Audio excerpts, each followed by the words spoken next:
precisamente para hablar de este y otros temas, saludo a dos amigos a los que respeto y admiro. Primero le saludo al doctor Isaac de Paz González, jurista y constitucionalista, miembro de esta familia sin censura. ¿Cómo estás, doctor? Un abrazo a la distancia.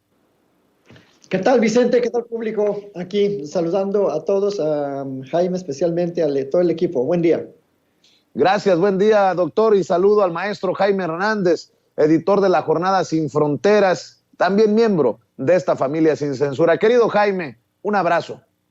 Buongiorno per la mattina, dottore Chente Serrano. Aquí estamos listos. Claro que sí. ¿Cómo ven esta guerra de narrativas? ¿Cómo ven la exhibidota a Lorenzo Córdoba y a Ciro Murayama? ¿Cómo ven a estos personajes como Broso y Loret hablando de un dictador? ¿Cómo ven a estos como Germán Martínez hablando de un golpe de Estado a la democracia con esta reforma electoral? Te escucho con tus opiniones, con tus comentarios, doctor. Bueno, porque yo honestamente, Vicente, si revisamos la historia de las reformas electorales, desde la primera, por allá por mucha gente todavía ni nacía, en el 77, si no mal recuerdo, la reforma Reyes-Heroles, fue la primera. O sea, hay una especie de reformismo electoral que tiene que ver también con las luchas democráticas y que todos lo pierden de vista. Ha habido, por lo menos, según a quien le preguntes, 8 grandes reformas electorales. La última fue en el 2014, la penúltima fue en el 2007. Si nos vamos más para atrás, hay una en el 2003, en el 2002. O sea, las leyes electorales, las reglas de juego, se han estado cambie, y es cíclico. Y además es muy lógica esta reforma porque responde por lo menos a una cronología racional. O sea, 2007, 2014, 2022, más o menos responde a unos 7 años. Entonces, es sano que los sistemas electorales se estén reformando porque va avanzando la democracia, hay nuevos elementos a tomar en cuenta, hay nuevos consensos, hay nuevos grupos de poder, hay una fórmula ahora distinta. Entonces, es de lo más normal este tipo de reformas en México y en el mundo, yo me atrevería a decir, pero en México es de lo más ordinario. Es más, ya se había tardado el presidente en enviar una iniciativa integral de reforma. Y no es verdad. O sea, yo creo que, respondiendo a tu pregunta, todos estos comentarios, esta narrativa, que el INE se echa para atrás de su propia encuesta, demuestra su poca transparencia, su poca autocrítica, su talante de verdad autoritario, porque en el INE han actuado de verdad de manera muy autoritaria, dándose puestos, dándose sueldos, alargando los periodos, por lo menos del secretario ejecutivo del INE, de manera antidemocrática, sin respetar las propias reglas.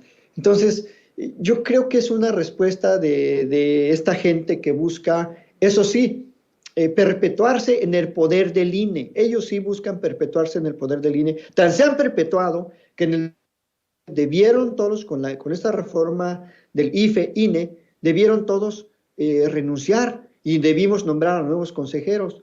Pero no, le cambian de nombre y dejan a las mismas personas. Ellos sí de verdad que son una bola de autoritarios, de que se perpetuaron en el poder del IFE al INE. Hay gente que lleva ahí, por ejemplo, Edmundo Jacobo, el secretario general, va a completar nada más ni nada menos que 16 años de secretario general. O sea, ese sí es un verdadero dictador electoral. Y no esta propuesta de reforma. Entonces, creo que son por lo menos embaucadores, quimeristas, falsarios de la democracia. Así te lo digo, con todas sus letras, Vicente. Súmenle a la lista de adjetivos los que le acaba de poner a estos personajes el doctor Isaac de Paz González. Te toca, maestro Jaime Hernández. Pues sí, yo creo que a mí lo que me llama mucho la atención de este debate que ha alentado el ala conservadora es interesante porque si lo revisas con un poquito de cuidado, si hacemos un recuento, Vicente, de las propuestas de reforma constitucional que han desfilado a lo largo de los años, resulta ser que hay más de 100 iniciativas presentadas al Congreso. Más de 100. Bueno, pero ¿por qué razón uno se pregunta? estamos viviendo una normalidad democrática en México, desde mi punto de vista, sí, con sus asegúnes, ¿no? Pero, ¿por qué a pesar de que ha habido más de 100 propuestas de reforma electoral en el Congreso, por qué precisamente esta, es la que causa tanto terror en el Frente Conservador? Además, cuando uno escucha los alegatos en contra de esta reforma, resulta ser que prácticamente corresponden a... Te voy a poner un ejemplo. Uno de los argumentos que ha esbozado algunos como Luis Carlos Ugalde, él señala que con esta reforma corren el peligro de desaparecer los partidos políticos porque ya no verían cómo llegarían a sus arcas los generosos recursos que les da el Estado a través del INE. Pero yo le diría al señor Luis Cardo, le preguntaría al señor Luis Cardo Ugalde, pues que no, ya el PRI, el PAN y sobre todo el PRD ya están en riesgo de desaparecer, y no por falta de financiamiento, por falta de representatividad, que ese es el tema central. Los partidos políticos ya no tienen la representatividad de antes, sobre todo el PRI, el PRD. Entonces, cuando Luis Carlos Ugalde nos dice, no, es que corren el riesgo de desaparecer, pues ya están desapareciendo, señor. Y entonces aquí te das cuenta que hay una falta de contacto con la realidad, ¿no? Luego, la propuesta de reducir, ¿no?, el número de senadores y diputados de 500 a 300, por Dios, todo el mundo coincide en eso, lo mismo que en el caso de los senadores. Entonces, yo encuentro realmente que la oposición, los conservadores, están partiendo de un falso debate que se va a ir tropezando consigo mismo, como ya ocurrió con la encuesta que quisieron ocultar, y en la cual es evidente que la mayoría de los mexicanos, 9 de cada 10, estamos a favor de las propuestas de la reforma, ¿no? Entonces, yo creo que aquí realmente van, digamos, contra la opinión de la mayoría, contra esta suerte de consenso que ha empezado a asomar la cabeza en las encuestas. Y yo creo que es muy arriesgado seguir con este tipo de argumentación. En el pasado, Vicente, era más fácil torcer los hechos, era más fácil torcer la realidad porque se disponían de medios de comunicación que tenían el monopolio, ¿no?, de la información y manipulaban las cosas a su antojo. Pero hoy en día es más complicado porque primero hay medios independientes, están las redes sociales, y Claudia X González y el señor Lorenzo Córdoba siguen confiando en que va a ser muy fácil para ellos, con la complicidad de columnistas, periodistas, medios de comunicación corporativos, torcer la realidad. Pero está en chino porque ya existen medios como Sin Censura, existen medios como el Diario de la Reforma, el Diario de la Jornada, que puso en evidencia este intento de ocultamiento. Hasta El País se sumó, ¿no?, para bajarle los pantalones a Lorenzo Córdoba. Entonces, yo creo que está muy complicado. Está claro que este intento de reforma electoral es una más en las más de 100 que se han presentado en el Congreso. Tiene el único propósito, no de desaparecer, a ver si les cae el 20 a esta gente, como Claudia X González, que sigue convocando de manera urgente, casi histérica, a la marcha que está organizando y que corre el riesgo de que se le va a desdibujar. El INE no desaparece, el INE se ajusta a las circunstancias, a la nueva realidad que ha surgido en este México, donde los mexicanos ya no estamos dispuestos a seguir financiando partidos que se han convertido en negocios personales, prácticamente. Y otra de las cosas que dice Luis Carlos Ugalde, que se van a poner en riesgo las coaliciones. Pues que se pongan en riesgo las putas coaliciones, porque las coaliciones también han hecho mucho daño. Ahí está el Partido Verde, que se convierte siempre en el compañero de viaje de quien le pague mejor. Entonces, yo creo que esta es una reforma que es necesaria, ajusta las condiciones, la realidad intrínseca de esa institución a las realidades del México actual y sobre todo a los deseos de los mexicanos que están de acuerdo con seguir con este experimento de perfeccionar la democracia para seguir avanzando en este camino que un día, espero, querido Vicente, nos lleve a esa tierra prometida de la normalidad democrática. Quiero decir sobre este tema que hemos tenido acceso al email, al mensaje electrónico que recibió Mario Yergo, el representante de Morena ante el INE por parte del Instituto Nacional Electoral y en respuesta a su oficio, y dice: Mario Yergo, representante propietario de Morena ante el Consejo General del Instituto Nacional Electoral. Estimado diputado, por este medio me permito hacerle llegar la respuesta que en su momento se emitió al oficio Rep Morena INE-495/2022, que fue remitido a la Coordinación Nacional de Comunicación Social por parte de la Secretaría Ejecutiva. La respuesta se envió por vía SAI el 20 de octubre pasado y por una confusión en el procedimiento por parte de la CNCS, la respuesta se emitió solo a la Secretaría Ejecutiva y no a la representación de Morena. Le ofrecemos una disculpa por el malentendido y esperamos que pueda ser considerada la respuesta que le reenvío en este momento a nombre del Coordinador Nacional de Comunicación Social, Rubén Álvarez Mendiola, y firma la directora de Información, Carla Garduño Morán, en la Coordinación Nacional de Comunicación Social del INE.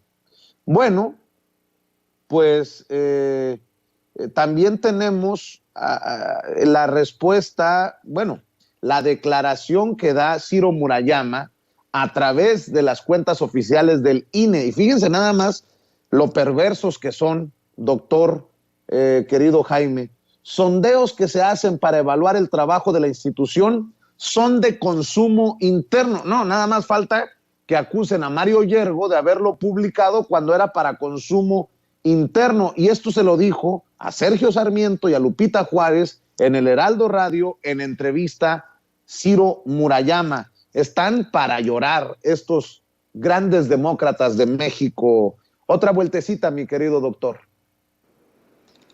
Sí, la verdad es que demuestra ahí esos que siempre defienden la transparencia y la rendición de cuentas y que la transparencia es casi pues el último paladín de la democracia, pues ahí demuestra que no son nada transparentes. Y esa visión como empresarial que tienen, como diciendo, esto es nuestro, esto es del INE, el INE es nuestro, nadie lo toque, el INE es de este grupo de poder que le tocó esta transformación del IFE y nadie se atreva a cuestionar lo que hacemos en el INE.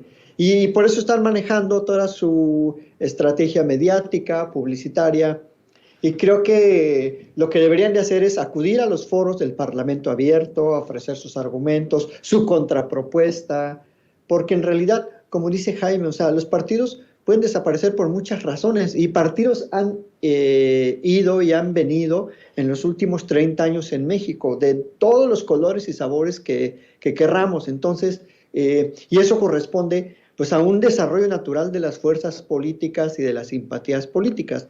Ahora, si el PRI desaparece, pues favor que le va a hacer al país, o si el PAN, o si el Verde, y todos los otros que han desaparecido. El mismo partido de la maestra Gordillo, o sea, desapareció. Y eso no quiere decir que desaparezcan las personas que tienen una afinidad política. O sea, los partidos solo son un medio, no son un fin en sí mismos. Y ellos los están haciendo ver y creer que son el fin en sí mismo, los partidos, cuando en realidad el fin es que los partidos y la representatividad política esté a favor de la sociedad, que busque el bien colectivo, que busque la salud pública. Entonces, qué desgracia este tipo de declaraciones que demuestran ese carácter como privatizador de la información en el INE, es decir, que esa información solo es para ellos, que nunca pensaron en hacerla pública, que solo era un sondeo para para que ellos tengan esa información. Pues no sé si lo hicieron de su bolsa, no sé si lo hicieron, si lo mandó a hacer Ciro Murayama, como Ciro Murayama, y no como el señor consejero del INE que es, como el servidor público que es, que no se les olvide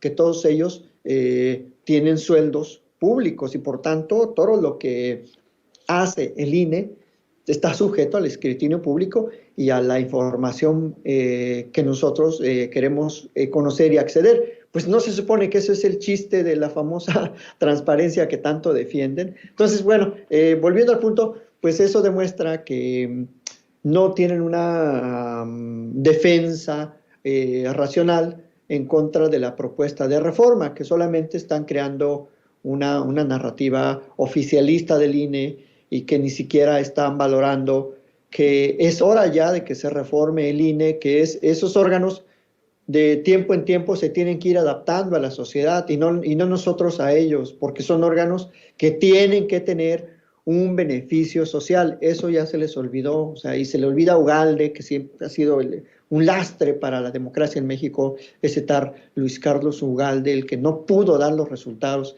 en el 2006, que se vendió. Hay traición, no es un verdadero traidor a la democracia, Luis Carlos Ugalde. Todavía tiene la indecencia intelectual de ahí escribir libros y que lo entrevisten como si él hubiera sido un defensor del voto en el 2006. Fue todo lo contrario. Gracias a él, este país padeció a Felipe Calderón. Bueno, a él y a otros más, ¿no? Pero, pues yo creo que los que estamos a favor de una reforma en el INE tenemos que destacar que los rasgos de esa reforma son para favorecer la verdadera ciudadanización del INE, un mejor proceso de nombramientos de los funcionarios y una integración que ya se veía venir, una integración unitaria de las elecciones que ya se veía venir desde el 2014. Muchos OPLES, muchos famosos organismos públicos electorales locales, ya veían venir que iban a desaparecer. O sea, esto tampoco no es nada nuevo. Entonces, ahora, desaparecen ciertas estructuras, pero va a haber una necesidad de organizar elecciones, o sea, no va a haber un despido masivo, yo creo que esa visión apocalíptica es muy lamentable, o sea, yo creo que no debemos abonar a eso, sino a decir que toda institución se tiene que reformar. O de lo contrario, se reforma sola, la reforman los partidos en lo oscurito, la reforman las personas que la dirigen, y eso sí es una falta de escrutinio social. Entonces, pues yo creo que tenemos que dialogar de manera más amplia con esos opositores, pero bueno, ni siquiera quieren dialogar, eso es lo malo, ¿verdad? Entonces, pues hasta aquí yo dejaría este punto de mi participación, Vicente. No exagero, porque esa es la visión de estos personajes que son los todopoderosos, que vamos a terminar o van a querer que nosotros nos disculpemos con ellos porque era una encuesta para manejo interno del INE que nunca debió de haber salido. Ay. Ya no sé ni cómo. Ya ahí sí que aplica la que decía mi nana cuando ya, que en paz descanse, por cierto, cuando topaba uno con pared, decía, calladito, te ves más bonito, mijito.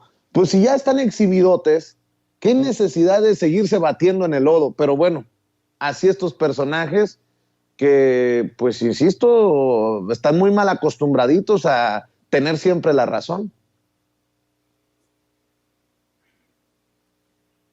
Jaime.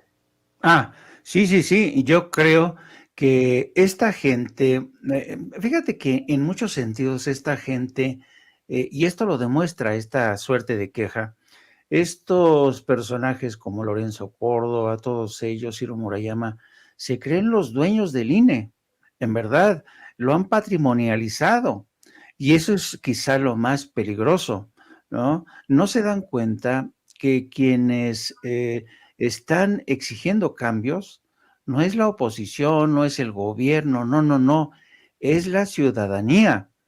Entonces yo creo que esta gente le están haciendo un flaco favor a la democracia. Y a mí me resulta todavía más patético este intento porque si hacemos recuento de todas las tropiezos o los errores que ha cometido Lencho, empecemos por la ideota de Lorenzo Córdoba de pedirle al Consejo Europeo que por favor a través de la Comisión de Venecia le formule recomendaciones, ¿no? Fíjate nada más, la Comisión de Venecia es un organismo, es un ente básicamente que se dedica, está especializado en el tema electoral, pero de los países que integran el Consejo Europeo. No tiene nada que ver con América Latina. México ciertamente es observador de esa comisión, de esa organización, pero hasta ahí. Quienes formulan digamos, estas recomendaciones son personajes que solamente se dieron hicieron una gira, fíjate, de 3 días, 21, 22 y 23 de septiembre pasados. Se entrevistan con quien ellos quieren.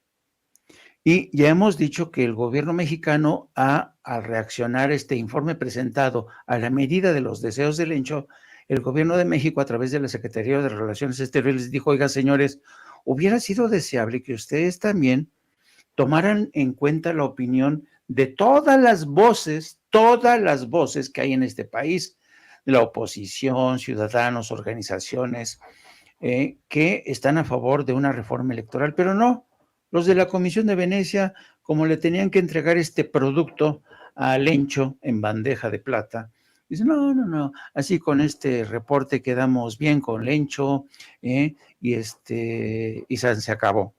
Ese es el primer error que ha cometido Lorenzo Córdoba al solicitar el Consejo Europeo. O sea, ¿a qué coños tiene que ir a Estrasburgo Lorenzo Córdoba a pedirle las recomendaciones al Consejo Europeo? O sea, ¿se dan cuenta de este despropósito? ¿No? Porque claro, como saben que el Consejo Europeo no está muy bien versado con las exigencias, la realidad política de México, y que la Comisión de Venecia confía en este interlocutor llamado Lorenzo Córdoba, pues les puso sobre bandeja estas recomendaciones. Pero insisto, y también ya lo decía Isaac, la realidad ha cambiado mucho en México y en todo el mundo. Desde antes de la pandemia, te recuerdo, Vicente, había sendas protestas en toda América Latina. ¿Por qué? Porque ya no aguantaba la gente, el electorado, los ciudadanos, estas políticas draconianas que impuso el neoliberalismo. Y en muchos sentidos, esa fue la raíz de muchas crisis en los partidos políticos en todo el mundo. Los partidos políticos ya estaban hechos una piltrafa, ya tenían crisis de adhesión, de representatividad, y lo que ha ocurrido en México es bastante notorio, Nada más baste asomarse a las caricaturas de nuestros increíbles caricaturistas, cómo dibujaban a el líder del PRD, poco menos que una cagarrotita, así. Siempre aparece el señor Sop Zambrano, el señor que antes era Comebalas, un guerrillero de izquierda, ahora que era reducido a una cagarruta, así. Porque esto da la muestra de la crisis de representatividad. Este personaje ya no conecta con los ciudadanos, con los electores. Y lo mismo ocurre con el PRI. Hemos visto este desfile de los candidatos, lo que acabas tú de señalar, de Omar Fayad, de Beatriz Paredes, bueno, todo el mundo ya está saltando, el hijo de Miguel de la Madrid. ¿Por qué? Pues porque parecen hoy pollos descabezados, ya parecen. Entonces, dime tú sí o no, si el PRI, que se caracterizaba antes por tener una disciplina vertical, férrea, hoy parece un gallinero de gallinas sin cabeza. ¿Y qué decir del PAN? Es increíble. Entonces, esta gente, el INE, está tratando de defender a estos partidos que ya están desahuciados política electoralmente. No, gracias, no. Y eso es lo que no acaban de entender en el INE. No se trata de destruir a los partidos, no se trata de destruir la democracia. No, se trata de reparar las carencias que hay precisamente en esta democracia. Y uno de los problemas que tiene este sistema democrático es precisamente el INE, que se pervirtió. Entonces, yo creo que a pesar de la marcha convocada por Claudio X González, querido Vicente, yo mucho me temo que esta gente va a tener que rendirse ante la realidad, ante la evidencia, y van a tener que escuchar escuchar la voz de los ciudadanos, porque el debate apenas comienza y hay que estar muy, muy, muy águilas, pilas ahí cómo se va a dar el debate para realmente que encuentre eco ese debate que se va a dar y que van a encabezar diputados de Morena, diputados del PRI, del PAN. Vamos a ver qué tipos de argumentos despliegan los legisladores y nosotros pilas para estar ahí viendo que el tipo de debate, quién tiene razón, quién está mintiendo, quién está falseando la realidad, querido Vicente. Hablando de noticias que no le van a caer muy bien a la oposición, doctor Isaac de Paz González, querido Jaime Hernández, precisamente en el periódico La Jornada publican un artículo de esos que le van a pegar en el hígado a Claudio X González y a sus achichincles. México es un país único en el mundo para invertir, dice la presidenta de Grupo Santander, Ana Botín. Y obviamente, y creo que con justa razón, ya lo presume Claudia Sheinbaum, la jefa de gobierno de la Ciudad de México, y pregunta en redes, ¿y ahora qué irán a decir los detractores de la 4T cuando la presidenta de Santander elogia la estabilidad del país? Bueno, habría que también revisar cómo se está recuperando el peso frente al dólar. 19.60, 19.65 pesos por dólar, lo que nos apunta a que hay una estabilidad, una mejoría de nuestra moneda. Le duela a quien le duela, le pese a quien le pese. Te escucho, doctor Isaac de Paz González, ante estas noticias. Pues fíjate, querido Vicente, Jaime y público de Sin Censura, que la verdad es uno de los pocos países, México, que ha mantenido una estabilidad cambiaria, una estabilidad comercial, una estabilidad en cuanto a el apoyo a sectores en vulnerabilidad, y eso se debe definitivamente a la política integral del presidente López Obrador, que ha tratado de entregar recursos directos a la gente más pobre en este país y que ha inyectado una gran cantidad de obra pública en regiones en donde no llegaba la obra pública jamás. Entonces, estas inversiones que ha hecho el presidente de gasto público directo, sin intermediarios, pues fue lo que le permitieron al país durante el periodo más álgido de la pandemia, o sea, 2020 y 2021, pues salir adelante, y eso ha mantenido, por lo menos yo que vivo en frontera, no nos podemos quejar que si bien es cierto hay inflación, pudiera ser un escenario peor, un escenario horrible como lo que está pasando en Europa con escasez de alimentos, de combustibles. O sea, yo aquí abro un paréntesis para recomendarle al Consejo de Europa que se ocupe de la democracia en Europa, que se ocupe de lo que está pasando en sus países, en sus ciudades, en sus pueblos, y deje de andar dando lecciones de democracia a nuestros pueblos. Entonces, volviendo al punto, es un comentario muy, muy interesante. También tiene su lado de interés personal del Grupo Santander en México, pero de alguna manera sí reconoce el manejo macroeconómico. Lo que muchos le criticaban a Andrés Manuel, que decían, no, es que él no sabe de macroeconomía, él es un mesías tropical que no sabe ni hablar inglés, que no va a viajar a la ONU, ni a Washington, ni a Inglaterra, y ha demostrado que la política de una economía que incentive la producción comunitaria, que fortalezca el mercado interno, es la mejor política, y eso es lo que ha mantenido este ritmo sostenido de estabilidad. Tampoco vamos a decir que la economía de México ha crecido muchísimo, pero se ha mantenido estable. Incluso estos últimos 2 meses ha crecido mucho más de lo esperado, y creo que se puede ver en los ámbitos del servicio público. A los servidores públicos no nos han reducido el sueldo, no nos han quitado prestaciones. Entonces, creo que es una política adecuada, y ya se lo reconocen, no solo ella, otros grupos, otros corporativos mundiales. El ejecutivo de BlackRock también le ha reconocido la confianza que genera la inversión en México, porque ya se está combatiendo la corrupción, se está fortaleciendo el Estado de Derecho, y creo que esos son indicadores que definitivamente nadie puede decir que no se deban a la buena política del presidente López Obrador. Entonces, yo creo que ahí no tienen argumentos, no tienen ya, o sea, dicen que eso se debe a que el mercado internacional, pero el mercado internacional está muy inestable, o sea, aquí en Baja California, en Estados Unidos, a cargar gasolina aquí, a atenderse aquí de los dientes, a atenderse de una enfermedad, porque aquí todo es mucho más accesible. O sea, ahora tenemos una migración, un turismo médico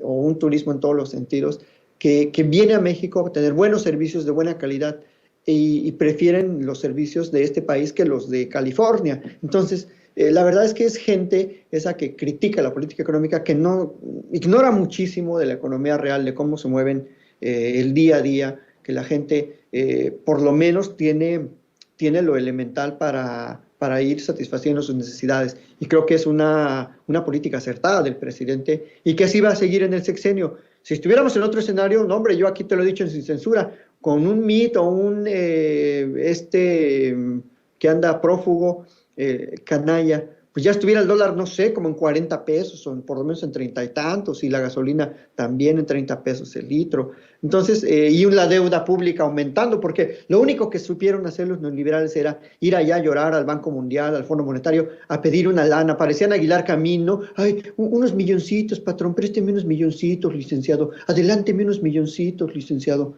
O sea, ese es el neoliberalismo, está definido por Aguilar Camino, que, ay, deme un dinerito, o sea, son limosneros de lo más bajo, pero la diferencia es que como gobernantes, pues nos embaucan a todos, ¿no? Embaucan el presupuesto público, como nos embaucó este cínico de Ernesto Zedillo. Entonces, creo que la estabilidad económica va a ser uno de los grandes aportes, entre otros, del presidente López Obrador, Vicente.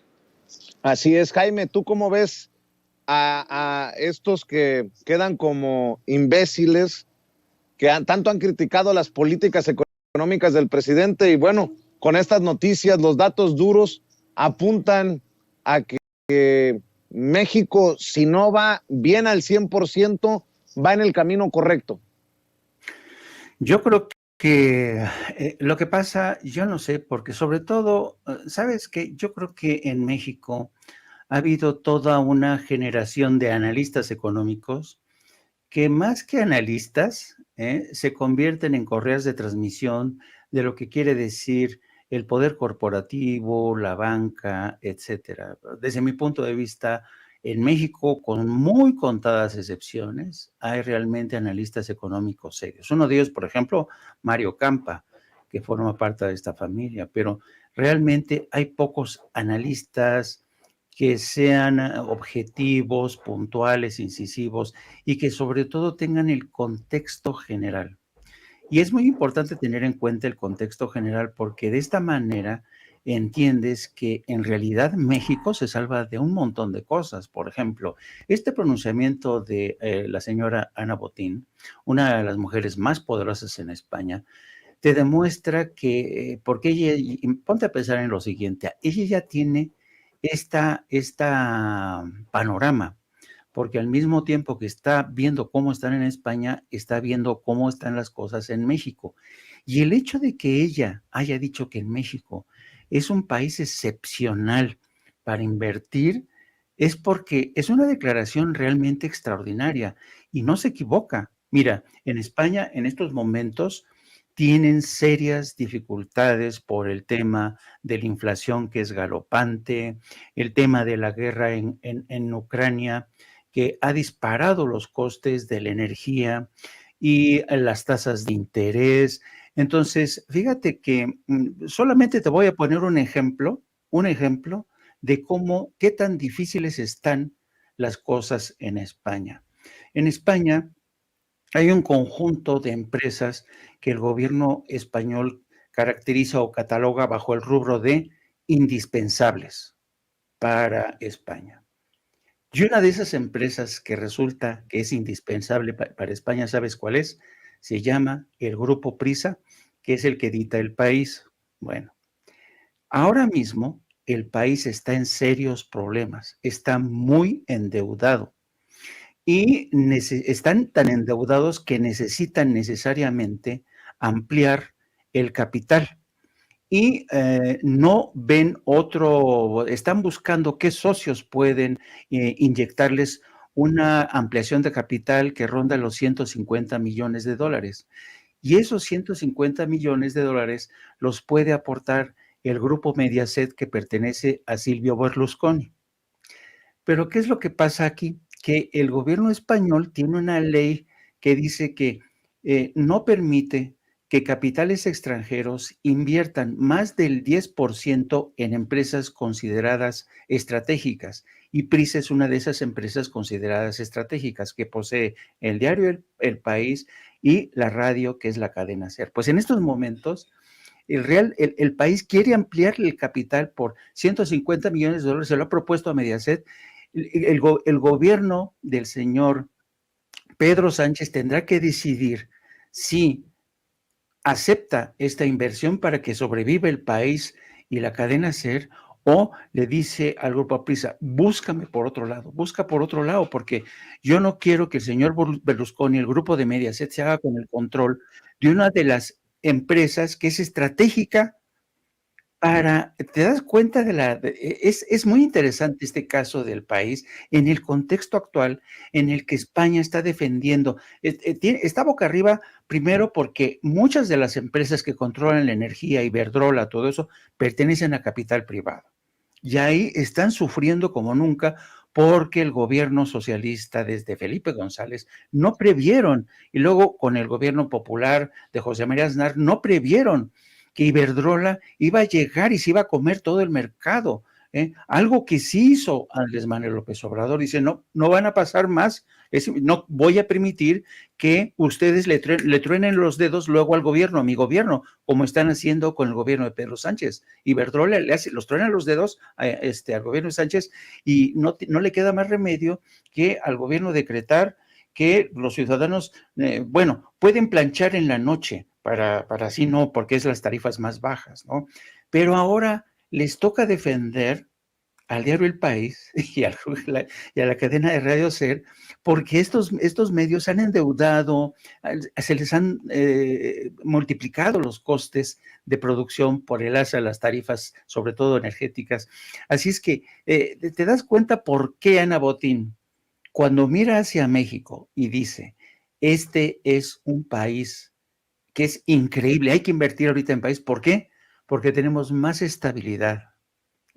Tenemos un Estado que se ha convertido en un formidable regulador de la economía. Yo sé que a los conservas no les gusta esta palabra de regulador, pero ¿qué ocurriría, Vicente, que no tuviéramos a este Estado defendiendo el interés de las mayorías, de los desplazados, de los jodidos? Realmente nos encontraríamos en una situación tremendamente jodida. Entonces, yo creo que es fascinante estas palabras, cuando uno revisa estas palabras de Ana Botín, en toda su extensión, a través de empresas claves, los problemas que están teniendo en España, la forma en que los españoles ven ahora a México como tabla de salvación, es fascinante, pero esto no te lo van a decir los analistas económicos que siempre han defendido en México al poder corporativo de las empresas y de la banca. Y si me permiten, para cerrar, si tenemos tiempo, yo sé que todos andan ocupados con agenda apretada, pero el tema de Cuba y el bloqueo que se mantiene con el voto en contra de la resolución en la Asamblea General de la ONU, nuevamente de Israel y de Estados Unidos, y 2 abstenciones, Estados Unidos haciendo válido su voto de veto, y bueno, a pesar de lo que ya había publicado el propio vocero de Presidencia, Jesús Ramírez Cuevas, dice, nadie tiene derecho a bloquear a ningún país, dijo el presidente López Obrador, es una violación a los derechos humanos, no es posible que si hay diferencias políticas o ideológicas se castigue a la gente.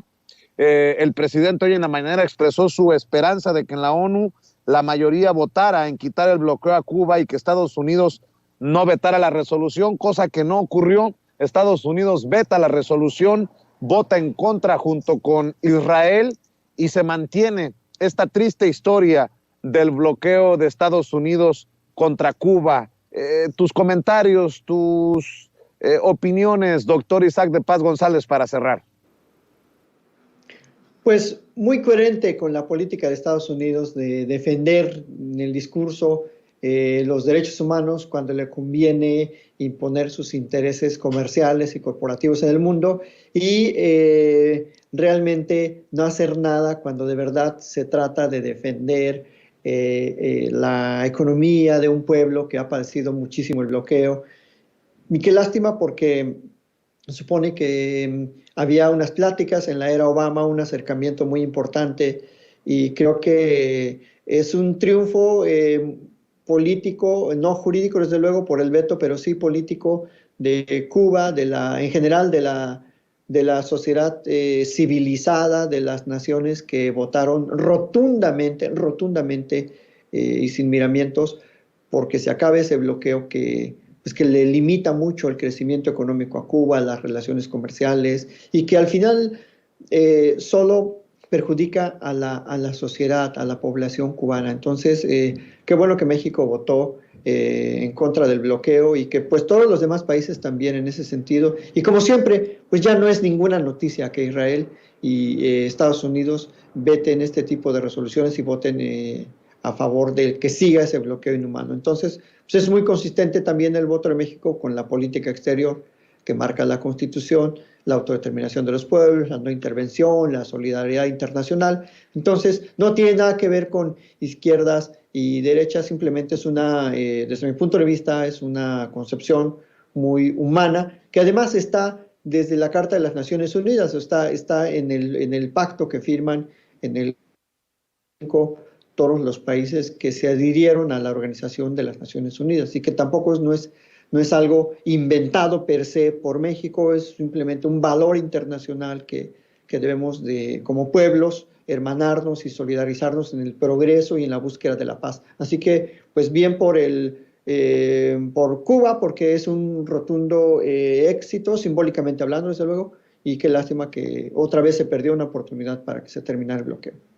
Y creo que con eso también se exhibe el terror del gobierno de Joe Biden al proceso electoral que se viene en unos días en Estados Unidos. Por eso el voto en contra de levantar el bloqueo a Cuba y, bueno, pues no darle la carnita o la mano a los republicanos en este tema que sigue siendo importante para la sociedad estadounidense, Jaime.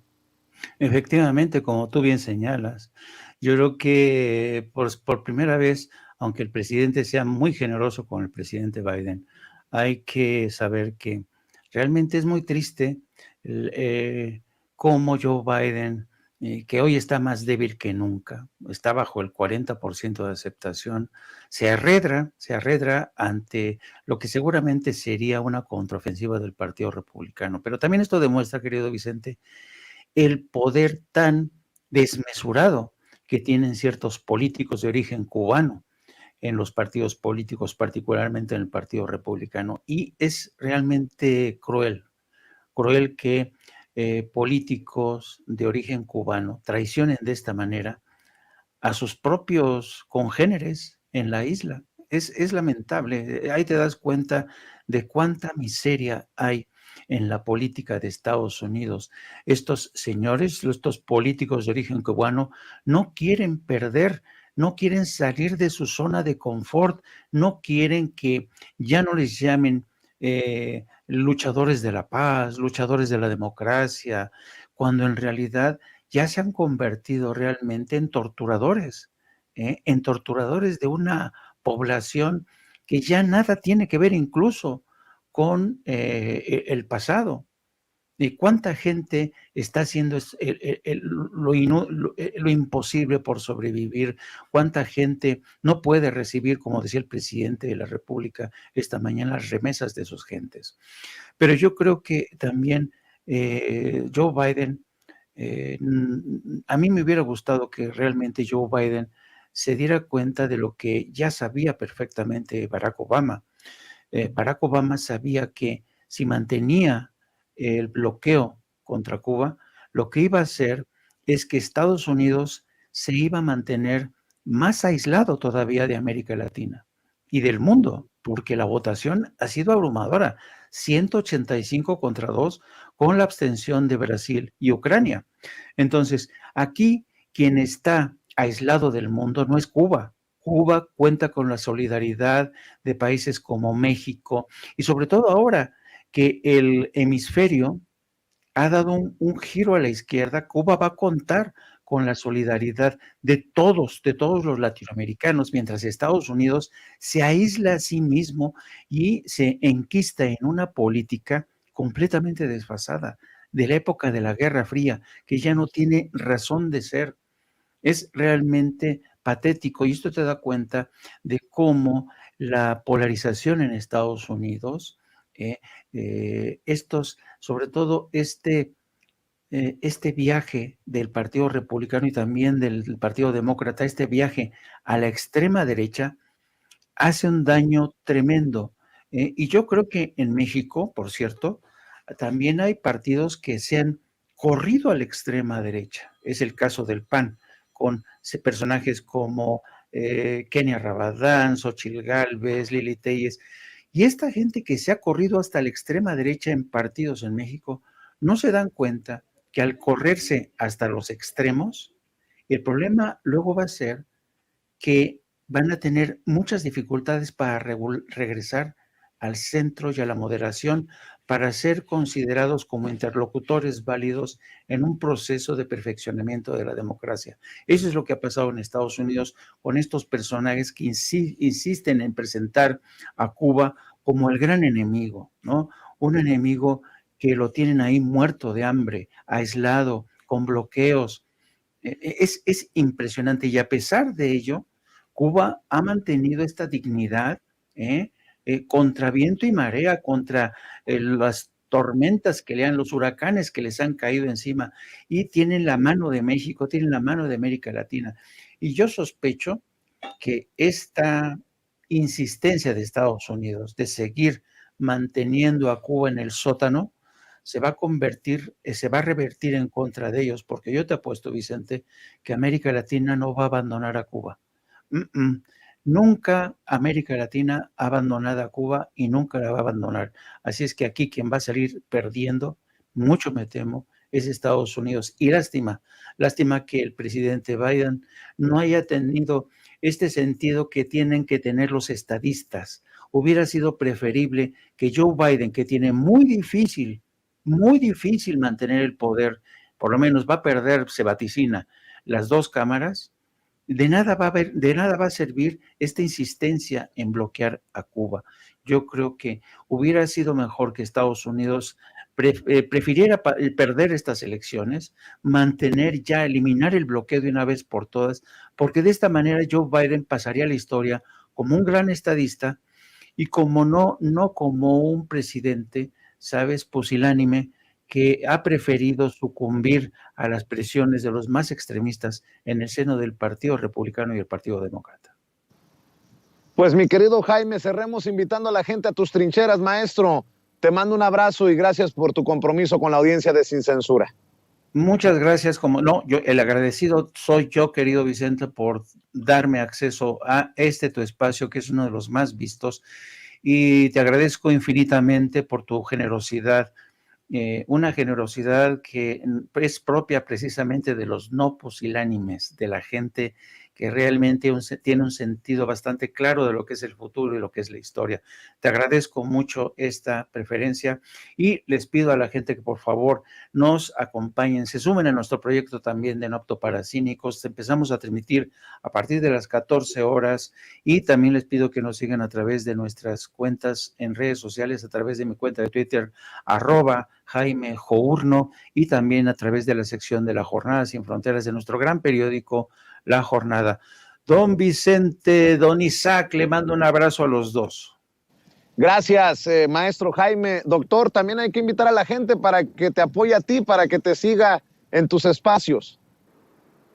Claro que sí, Vicente, muchas gracias y gracias a Jaime, saludos a toda la audiencia, al público y al equipo de Sin Censura, que me sigan en @Isaac de Paz en Twitter, Vicente. Muchas gracias. Frontera, tu abrazo y hasta la capital para Jaime. Gracias por acompañarnos, el maestro Jaime Hernández y el doctor Isaac de Paz González, hablando con nosotros sin censura.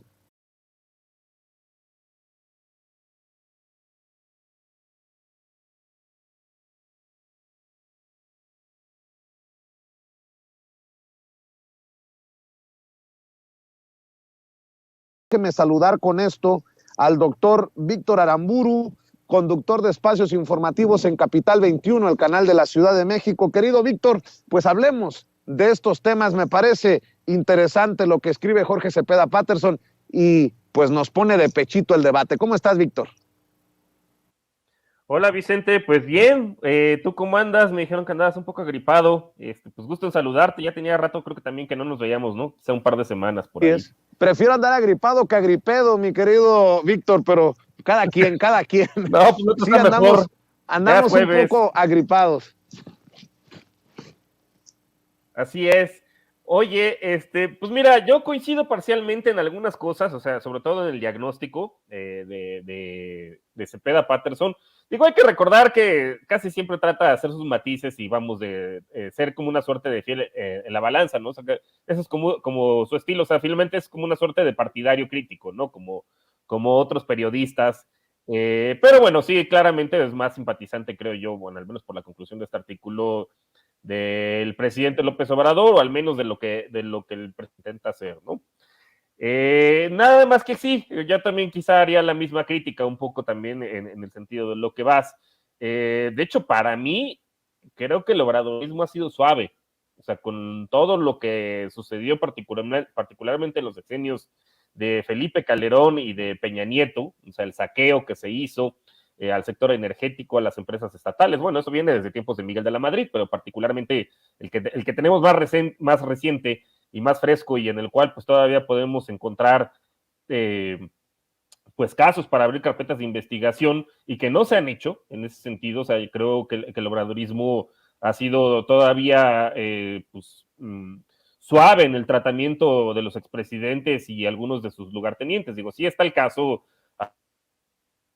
pues de Rosario Robles, que ya está enfrentando su proceso en libertad, digo, y bueno, pues tiene derecho la señora, pero pues habría que ver si la Fiscalía General de la República está armando bien el caso para que la vuelvan a meter a la cárcel, y sería el mismo caso pues de Lozoya, que ya no salga de ahí, pero evidentemente hay más gente ahí embarrada, ¿no? O sea, el propio Felipe Calderón, yo no entiendo cómo, o sea, sí está la acusación en la Corte Penal Internacional y lo que quieran, honestamente yo no creo que vaya a tener un buen destino, pero no entiendo cómo en México no hay una carpeta de investigación y no se le ha citado a declarar ya como indiciado a Felipe Calderón, en vez de que ande prófugo por ahí en Arabia Saudita y dándose la gran vida, que si en Mónaco primero y luego que en Europa y luego que en Arabia Saudita también lo hemos visto, en los Emiratos Árabes.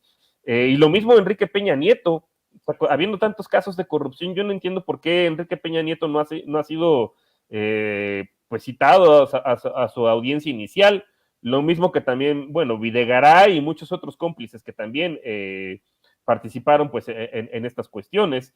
Entonces, ahí sí difiero con Cepeda Patterson. O sea, yo creo que las formas han sido bastante suaves y se les ha tenido cierta condescendencia a estas personas pues que son las culpables de la situación, tanto en el incremento de la tasa de homicidios, y ya sabemos que pues el contubernio que hubo, pues toda la policía federal infiltrada en los más altos mandos por el narcotráfico, y pues ni modo que Felipe Calderón y la gente encargada de inteligencia y de seguridad en su sexenio no supiera de esto, pues o eran estúpidos o se hacían los estúpidos, ¿no? Entonces, pues ahí sí difiero en ese sentido, ¿no? Y bueno, ya las formas respecto al presidente, pues está bien, o sea, a ver, pues lo que queríamos no era un personaje acartonado, después de estar en el sexenio de Enrique Peña Nieto, donde todo tenía que ser perfectamente calculado, donde todo tenía que ser una escenografía montada por Televisa, los montajes precisamente de García Luna, y bueno, todos los aplausos alrededor de Felipe Calderón, que sabíamos perfectamente pues que eran escenas montadas. Pues qué bueno que ya cambiamos a alguien que no tiene pelos en la lengua y que de hecho dice mucho de lo que quizá varios de nosotros pensábamos. Digo, ahorita se me viene a la mente la opinión que tiene de Luis Villoro, ¿no? Que pues sí es un gran escritor, pero pues acomodaticio, con un cierto discurso como progresista, pero pues que a la hora de la hora más bien lo que hace es defender el status quo. Digo, yo honestamente, esa literalmente ha sido mi opinión desde hace varios años acerca de ese personaje, y pues hasta que veo a alguien en el poder que en vez de aplaudirle y darle todas las canonjías como en los sexenios anteriores, pues le dice sus verdades. Y a mí eso creo que me agrada bastante, ¿no? Y digo, y más allá del tema evidentemente de las políticas, que ahí sí estoy de acuerdo con Cepeda Patterson, sea, vemos el incremento histórico al salario mínimo que no se había dado desde que los neoliberales de la mano de Miguel de la Madrid llegaron al poder. También las transferencias universales de ingreso, que sí, efectivamente han tenido sus problemas, que tienen, yo creo que más que ver con las condiciones del país, ¿no? Que la gente más pobre, pues vive, lógicamente, en las zonas más marginadas, donde por definición no hay sucursales bancarias y el gobierno está haciendo su mejor esfuerzo por construirlas ahí, también por llevar el internet, porque pues no es rentable esos lugares. Para ninguna empresa privada va a tener utilidades en este tipo de lugares, y es la misma razón por la cual en su momento se tuvo que nacionalizar, más bien rescatar la energía, la industria eléctrica, porque pues claramente iluminar este tipo de lugares que están muy lejanos, pues no es rentable, ¿no? Resulta rentable para una empresa privada, y ahorita pues el gobierno está haciendo su mejor esfuerzo con todas las limitaciones también en términos de capacidades, porque hay que decirlo, el Estado mexicano es muy débil en términos de recursos, y ahí quizá a lo mejor sería otra de las cosas con las cuales creería yo que más bien el obradorismo se ha visto suave. Sí entiendo que para poder cobrar impuestos a los grandes oligarcas de México, pues primero hay que domesticarlos y enseñarles, acostumbrarlos a pagar impuestos, pero una vez hecho eso, pues mínimo que paguen. Yo ya no estoy diciendo a niveles europeos, ¿no? O sea, ojalá fuera el caso como en Francia o fuera el caso como en los países nórdicos, ¿no? No, yo me conformo con que sea al menos a niveles de América Latina. El Estado mexicano es muy débil respecto a lo que recauda. O sea, ahorita apenas va tranquilo. Vemos a Ricardo Salinas Pliego apenas pagar el primer adeudo, que no es ni el 10% de lo que en realidad debe. Digo, entiendo que por algo se empieza, pero para el próximo sexenio, si ojalá continúe y se profundice la cuarta transformación, creo que una de la profundización pues va a tener que ser ahora sí meter al acelerador y cobrarle a los grandes oligarcas de este país lo que pagarían en cualquier otro país. O sea, nadie está hablando de expropiaciones, ni de tomar los medios de producción, ni todo ese tipo de cosas. No, simplemente es, oye, paga lo que pagarías en Argentina, paga lo que pagarías en Brasil, en Chile, que es hasta más neoliberal, ¿no? Bueno, solía ser el paraíso de los neoliberales. Entonces, esa es la parte en la cual difiero, bueno, y coincido con, pues, en términos de que si no era de esta forma, pues no era de otra. Y además, bueno, eso de esperar una socialdemocracia en México, pues en teoría, el PAN, Naranja, Movimiento Ciudadano, dicen que ellos son socialdemócratas, y pues los vemos gobernar en los hechos, con un mi rey como Samuel García, que pues prioriza las refresqueras por encima del consumo de agua de la población. Tuvo que llegar el presidente a arreglar ese asunto. Luego Alfaro, ¿no? Que también, pues, vimos al Facho, las restricciones durante la pandemia, que fue, pues, el único gobernador responsable probablemente de una muerte, ¿no? A causa de hacer obligatorio el uso del cubrebocas. Entonces, si esa es la socialdemocracia, yo honestamente no me quedo mejor con lo que hay, ¿no? Con el obradorismo en ese sentido, que ni es represor, pero tampoco cede ante los intereses de los grandes oligarcas, ni privilegia sus intereses en ese sentido. Bueno, también hay que decir que hay de opiniones a opiniones, querido Víctor Aramburu, porque también estoy revisando las opiniones que publica Sergio Sarmiento. Cómo les gusta torcer la realidad a varios personajes, pero fíjate lo que publica: celebro con el presidente López Obrador el triunfo de Lula, pero creo que Andrés Manuel López Obrador no se ha dado cuenta de que Lula es uno de esos conservadores neoliberales fifís que él tanto desprecia. Una de dos: o yo me volví loco o anda muy enfermito Sergio Sarmiento, mi querido Víctor. Yo creo que ya anda enfermo desde hace mucho, ¿no? O sea, me acuerdo de su artículo, Amor Menor, algo así le llamaba, donde básicamente hace una apología de la pederastia. Sí, el señor tiene, o sea, su libertarianismo lo lleva a este grado extremo, ¿no? A caer justamente pues en lo inmoral. Pero bueno, más allá del tema de que ande enfermo o no, sus preferencias, pues que son ilegales, básicamente. A mí me llama la atención también este artículo que comentas, porque, bueno, ahí hace mención, por ejemplo, a programas sociales como Bolsa Familia, implementado por Lula en su momento, y bueno, y es una transferencia condicionada de ingreso, de hecho muy copiada.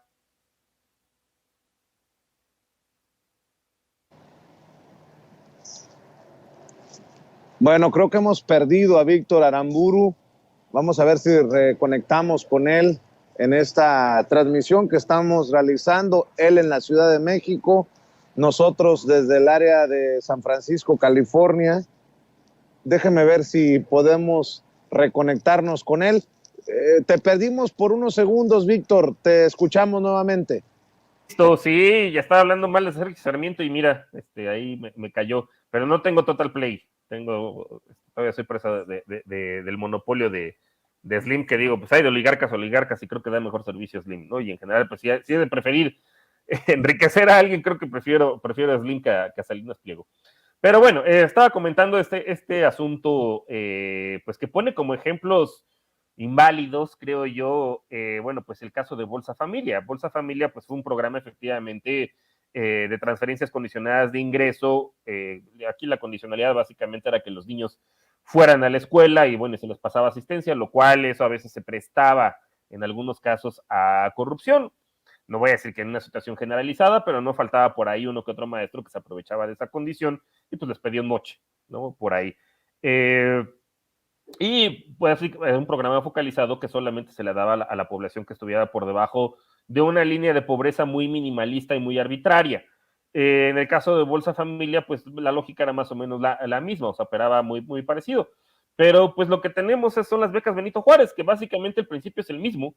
Para el caso de educación básica, se siguen otorgando estas becas focalizadas, eso sí hay que decirlo, no son generalizadas, sino solamente pues es a quien esté por debajo de la línea de pobreza, y se les otorga una transferencia condicionada. Ya se eliminó esta parte de que tienen que cumplir con un determinado número de asistencias, precisamente pues para evitar los problemas de corrupción, que eran marginales, pero sí se daban.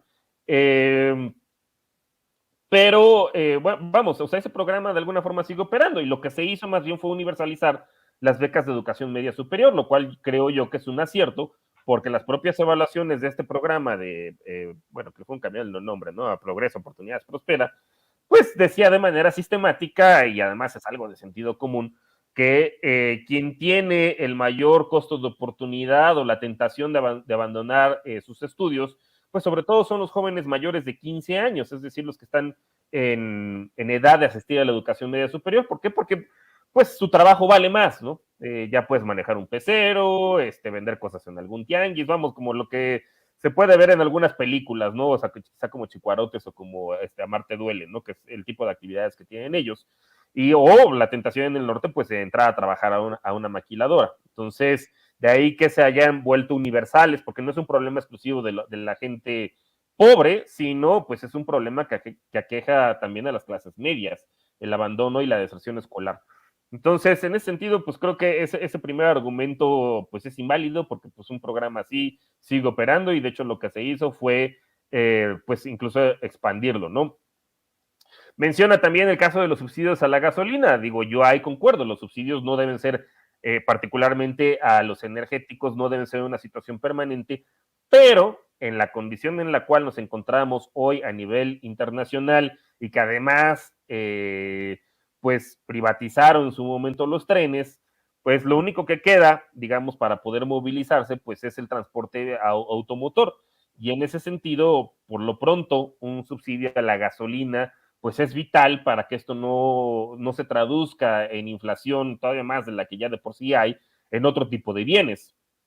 Entonces vemos que si México no tiene una inflación tan alta como la tienen otros países alrededor del mundo, digo, ya ni hablar de Argentina o de Rusia o de Turquía, pero incluso de países europeos que actualmente tienen una inflación más alta que México, pues es precisamente a estos subsidios, ¿no? Entonces, pues ahí creo que también es otro argumento que fácilmente se le puede rechazar a Sergio Sarmiento. No comenta, por ejemplo, algo que sí hizo Cepeda aparte en su artículo, ¿no? Que tiene que ver con la recuperación del poder adquisitivo del salario mínimo, cosa que pues ya había comentado, no sucedía desde hace 40 años, y de hecho hoy Luis Munguía, el presidente de la CONASAMI, publica otro artículo en El Financiero, en el cual menciona que todavía hay espacio, porque no hay una relación, que además ese fue el dogma o el argumento neoliberal para no subir los salarios en México, decir, bueno, que si se subían los salarios, pues iba a incrementar la inflación.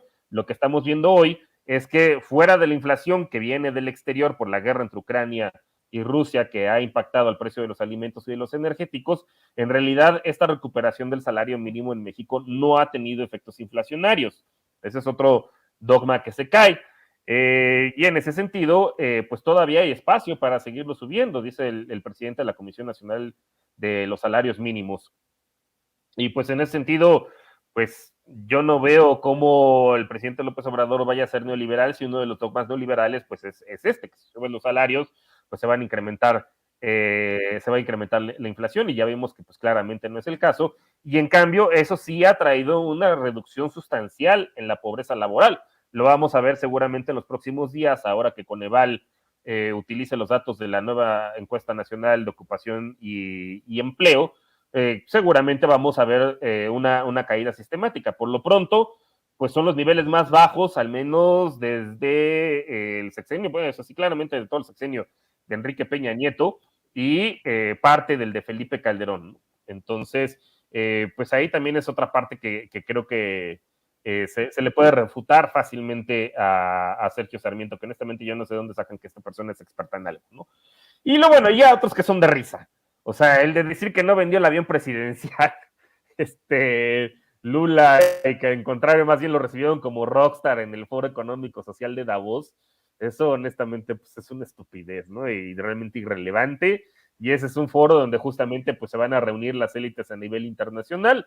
Yo creo que un presidente que sea de izquierda, que es el caso de Lula, pues no recibe, yo creo, o vamos, no es algo que pues que le genera algún tipo de satisfacción, ¿no? O sea, ser aplaudido o ser recibido como rockstar, en palabras de Sergio Sarmiento, por la élite, por la oligarquía internacional. O sea, a Lula le dicen Lula, que en portugués quiere decir calamar, precisamente pues porque se la pasa abrazando a la gente. Es el mismo caso de López Obrador. O sea, una cosa será la opinión que tenga la oligarquía nacional e internacional de él, y otra cosa es claramente la opinión que tiene el pueblo con niveles de aprobación de manera sistemática mantenidas por arriba del 60%, ¿no?